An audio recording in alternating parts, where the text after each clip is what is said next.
दूभर है। जो व्यक्तियों में असमानता है, विश्व असमानता रिपोर्ट आई, उसने बताया कि इस देश की 57% आय पैसा केवल इस देश के 10% लोगों के पास है।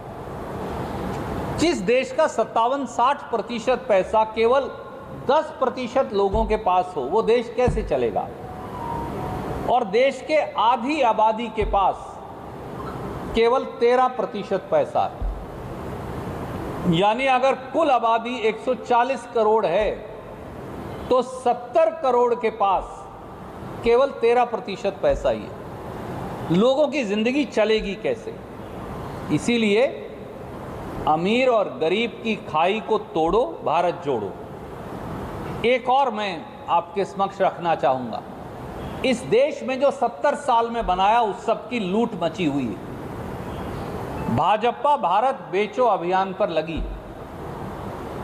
देश के लोग तो अब कहने भी लगे हैं कि बढ़ रही है असमानता की खाई और बैंक का माल लूटकर ले गए सत्ता के जमाई। ये अगर खड़ी बोली में उत्तर प्रदेश हरियाणा की कहूं तो अब लोग ये कहते हैं। मोदी सरकार की सरपरस्ती में 8 साल में 5,35,000 करोड़ के बैंक फ्रॉड हुए। ये राज्यसभा में उन्होंने जो जवाब दिया वहां बताया। आप मुझे बताइए, ये सारे भगोड़े मोदी कैसे हैं?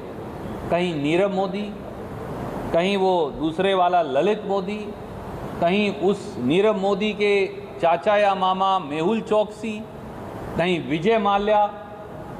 पिछले 8 साल में इनमें से कोई वापिस आया? पैसा लूटो और देश छोड़कर भाग जाओ। यही नहीं, 8 साल में, और मुझे नहीं लगता कि ये सार्वजनिक डेटा था, मैं आपको भेज रहा हूँ, हर साल का 8 साल में 12,06,616 करोड़ या 12,07,000 करोड़ बैंकों का पैसा बट्टे खाते में डाल